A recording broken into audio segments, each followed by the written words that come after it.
They're men that have quite often come from working class backgrounds. They've endured hardship in their own life in some way, and they have this passion for football. Great footballers, but people that were going to be rock hard at the centre of their team. And England fell in love with these guys. I loved the kind of gritty player that could put somebody up in the air. That's the purpose in life. In fact, I actually preferred them to the geniuses. One team that personified guts on the pitch and were the dominant force in English football of their day was Leeds United. They were a winning machine who struck fear into all opponents.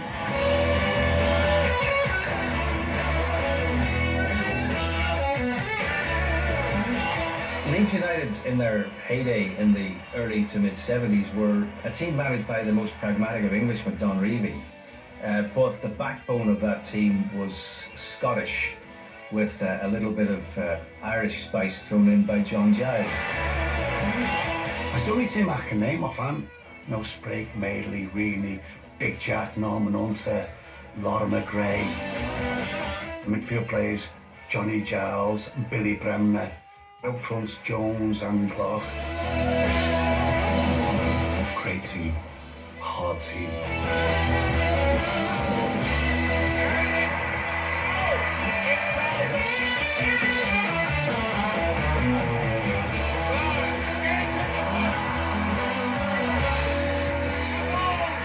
Whenever Liverpool play at home against them, I'll be crapping myself.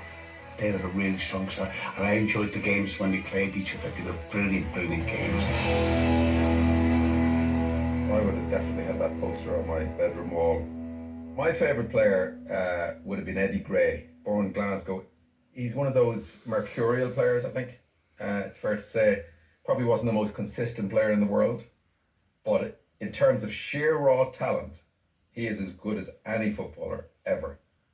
There isn't a week that goes by that I don't watch his 2 goals against Burnley in 1970.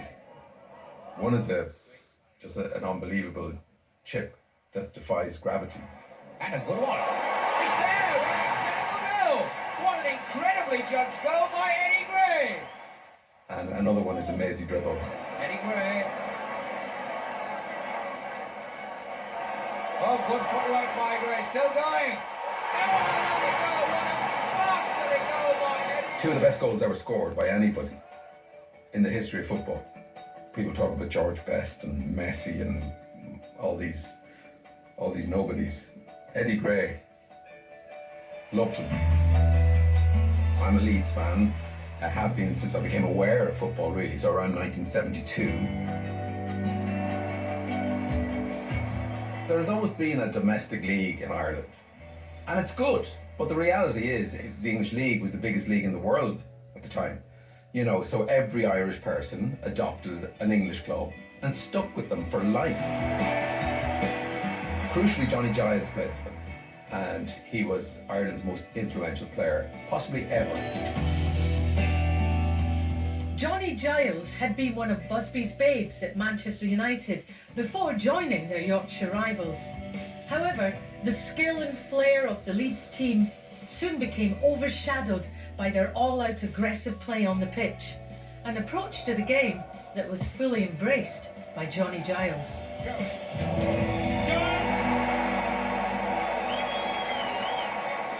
That Leeds United team of the 70s, in my opinion, should all still be in the jail for attempted manslaughter. I lived through this and I watched the games. You look back now and you think, oh my God, players now would be fainting if they were involved.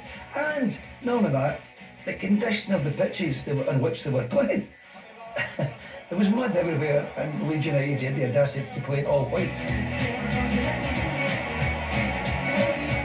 That Leeds team had a reputation as being tough, but they could all play. You know, they were brilliant footballers, and you know, in those days it was a bit more agricultural than the game would be now.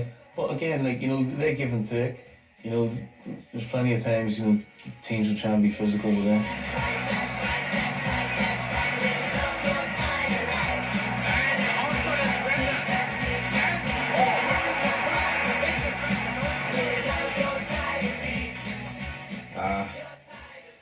Well, that is Johnny Giles and Billy Bremner.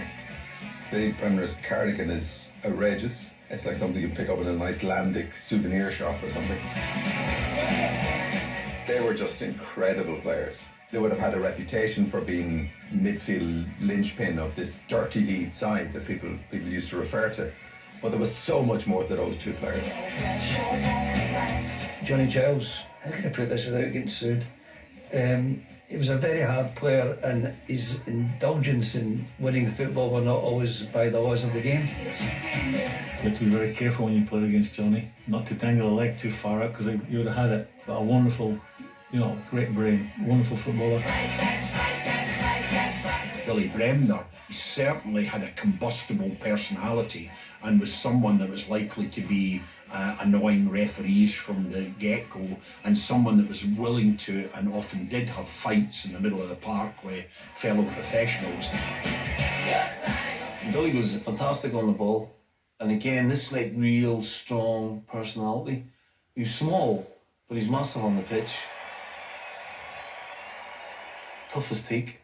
Never backed down from anything. He scored a brilliant goal against Celtic in the semi-final of the European Cup at Hampden. He wins the ball and he hits it where he said it was foot. And again, it's like Dalglish right into the stanchion, the top corner. The Football of the Year, Billy Bremner.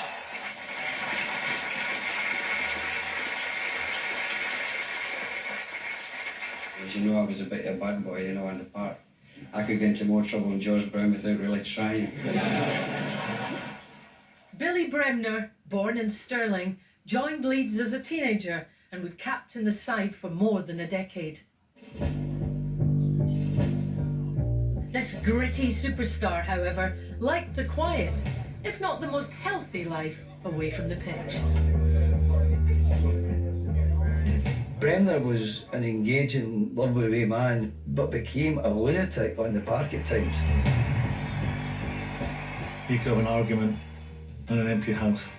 He was fiery and was up for any challenge coming his way, given his size again. It was quite remarkable.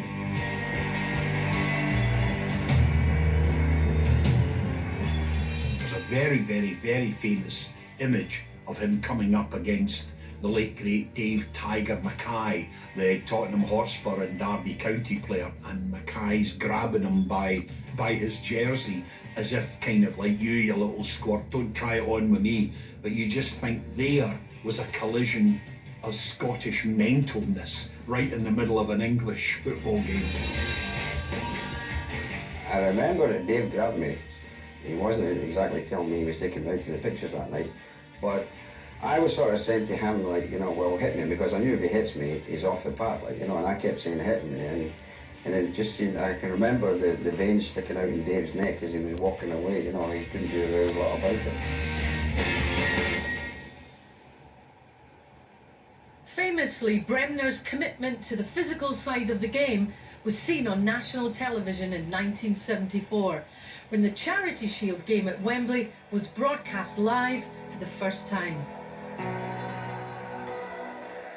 It was supposed to be a friendly between Leeds and Liverpool as winners of the previous season's league and FA Cup, but it turned into a pitch battle as Bremner and his comrade-in-arms, Irishman Johnny Giles, targeted England's golden boy, Kevin Keegan.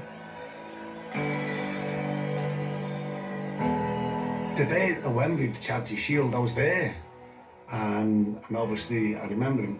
Remember the punch-up. And that looked very much like a right hook by Johnny Giles. Keegan the player down. You don't see much football in those days, so when there is an incident like that, it's quite shocking, it's quite startling. And now what? More trouble off the ball. Keegan involved again. And this is just what English football did not want to see. What do the players think they are doing? To see, two of the most celebrated footballers of the day punching each other in front of royalty.